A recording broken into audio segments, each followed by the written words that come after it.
କହିଲି ନିରଞ୍ଜନ ବାରିକ ବାଉଁଶୁଣିଆ ସରପଞ୍ଚ।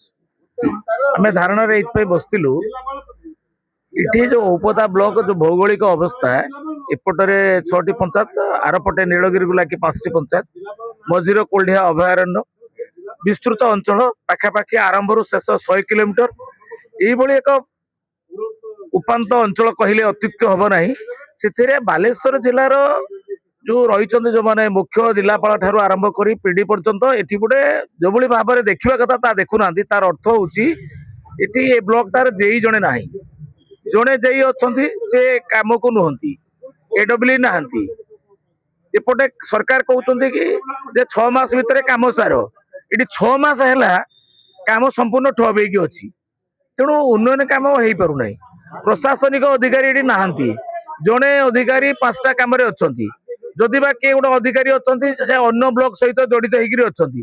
ଏଇଭଳି ଭାବରେ ଯୋଉ ବୈମାତ୍ରିକ ମନୋଭାବ ଏଠି ଔପଦା ପଞ୍ଚାୟତ ସମିତି ପାଇଁ ସରକାର ଗ୍ରହଣ କରୁଛନ୍ତି, ସେଇ ଧାରାଟା ବଦଳି ଯାଉ ବା ସେ ପ୍ରକାର ମନୋଭାବ ସରକାର ବଦଳାନ୍ତୁ, ସେଇ ଲକ୍ଷ୍ୟରେ ଆମେ ଏଠି ବସିଥିଲୁ। ସେଇ କଥା ଆମେ ଜିଲ୍ଲାପାଳଙ୍କୁ କହିଲୁ।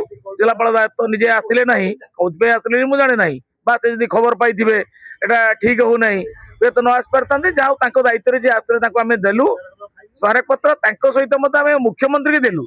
ଯୋଉ ବିକାଶର ନାରା କୁହାହଉଛି ଯେ ବିକାଶର ଡିଣ୍ଡିମ ପିଟା ଯାଉଛି, ଏ ଔପଦାର ବିକାଶଟା କୋଉଠି ଅଛି? ଯଦି ମାନେ କର୍ମଚାରୀ ନ ରହିବେ, ଯନ୍ତ୍ରୀ ନ ରହିବେ, ବିକାଶଟା କାହାକୁ ନେଇକି ହୁଏ? ବିକାଶଟା କଣ ପିଅନକୁ ନେଇକି ହବ?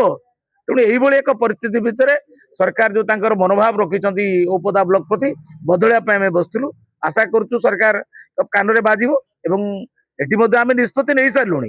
ଇଏ କଥା ଆମେ ବସିଥିଲୁ, ଆମ ପାଖକୁ ଜିଲ୍ଲାପାଳ ଆସିଥିଲେ, କିନ୍ତୁ ଆମେ ପୁଣି ଯିବୁ ଜିଲ୍ଲାପାଳଙ୍କ ପାଖକୁ, ଦରକାର ପଡିଲେ ଜିଲ୍ଲାପାଳଙ୍କ କାର୍ଯ୍ୟାଳୟ ସମ୍ମୁଖରେ ବସିବୁ ଏବଂ ଏଟା ଗୋଟେ ସାରା ଓଡିଶାରେ ଯେମିତି ଲୋକ ଜାଣିବେ ଯେ ଏଇ ଔପଦା ପଞ୍ଚାୟତ ସମିତି ପ୍ରତି ସରକାର ଏବଂ ସରକାରୀ କଳର ସମ୍ପୂର୍ଣ୍ଣ ଅବହେଳା, ଏ କଥା ସମସ୍ତେ ଯେଭଳି ଭାବରେ ଜାଣିବେ ସେଇ ବ୍ୟବସ୍ଥା ଆମେ ନବୁ ବୋଲି ନିଷ୍ପତ୍ତି ନେଇସାରିଲୁ। ମୁଁ ପ୍ରଭାକର ସାହୁ ଔପଦା ବ୍ଲକର ଭାଇସ୍ ଚେୟାରମ୍ୟାନ୍ ତଥା ଔପଦା ବ୍ଲକ ସମିତି ସଭ୍ୟ ସଂଘର ସଭାପତି। ଆଜି ଆମେ ଧାରଣା ଏଇଥିପାଇଁ ଦେଇଛୁ କି ଏ ବ୍ଲକର ବିକାଶ ଏକ ପ୍ରକାର ଠପ ହେଇଯାଇଛି। ଏଠି ନା ଜେଇ ଅଛନ୍ତି, ନା ଏଡବ୍ଲ୍ୟୁ ଅଛନ୍ତି, ନା କି ପ୍ରଶାସନିକ ଅଧିକାରୀ ସେ କଥା ବିଚାରକୁ ନେଉଛନ୍ତି। ଆମେ ବାରମ୍ବାର ଆପତ୍ତି ଅଭିଯୋଗ ସତ୍ତ୍ୱେ ଯେତେବେଳେ ପ୍ରଶାସନିକ ସ୍ତର ଆମେ ଦେଖିଲୁ ଯେ ଠିକ୍ ଠାକ୍ ନାହିଁ, ଆମେ ଯେତେବେଳେ ସେଦିନ ବିଡିଓଙ୍କର ଗୋଟେ ଥିଲା ରିଭ୍ୟୁ ମିଟିଂ ଥିଲା, ସରପଞ୍ଚଙ୍କୁ ଡାକିଥିଲେ ଅବଶ୍ୟ, ସେଠି ଆମେ ଆଲୋଚନା କରିକି ଚେୟାରମ୍ୟାନ୍ ମୁଁ ତଥା ସରପଞ୍ଚ ମାନଙ୍କୁ ଆଲୋଚନା କରି ତାଙ୍କୁ ବନ୍ଦ କଲୁ ଏବଂ ବିଡିଓ ଡାକି ଆଲୋଚନା କଲୁ ଯେ ଆପଣ ରିଭ୍ୟୁ ମିଟିଂ ଆମେ ବୈକଟ କରୁଛୁ, ଯେ ଆପଣଙ୍କର ଏଇ ପୋଷ୍ଟିଂ ନାହାନ୍ତି, ଭଲ ମନ୍ଦ କରୁଛନ୍ତି, କେମିତି ଚାଲିବ। ସେଠୁ ଆଲୋଚନା ହେଲା ଯେ ନିଷ୍ପତ୍ତି ଆମର 17 ତାରିଖ ଜିଲ୍ଲାପାଳଙ୍କର ଗ୍ରିଭେନ୍ସ ଅଛି, ଆମେ ସେଠି ଆଲୋଚନା କରିବା। ଯୋଉ କଥା ଯେମିତି କଥା ଆମର ପଚାରୁଥିଲେ, ସାମ୍ବାଦିକ ପଚାରୁଥିଲେ ଯେ କିଷାନ ଯାଇକି ଆପଣ ଖରାପ କେମିତି ଭାବିଲେ?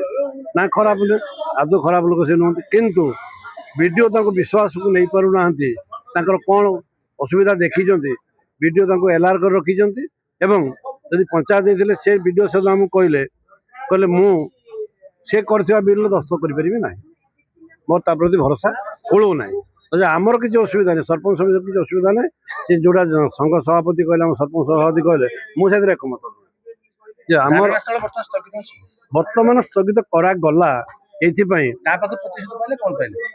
ଦାୟିତ୍ୱରେ ଥିବା ଜିଲ୍ଲାପାଳଙ୍କ ଦାୟିତ୍ୱରେ ଥିବା ଅତିରିକ୍ତ ଜିଲ୍ଲାପାଳଙ୍କ ଠାରୁ ପିଡିଙ୍କ ଠାରୁ ତାଙ୍କୁ ଆମର ପ୍ରସ୍ତାବ ଥିଲା, ଆମର ଔପଦା ବ୍ଲକର ଜଣେ ଯାଇକି ବାହାର ଲୋକ ଆପଣ ଡେପୁଟେସନ କରୁଛନ୍ତି, ହଇଦାର ଆପଣ ଖଇରାର ଜଣେ ଯାଇକି ଔପଦାକୁ ଡେପୁଟେସନ, ତା ମାନେ କ'ଣ? ଆମ ମୂଳ ଯାଇକି ରଖନ୍ତୁ, ଡେପୁଟେସନ ଯାଇ ଡେପୁଟେସନ ଗୋଟେ ଚାଲନ୍ତୁ। ନମ୍ବର 1।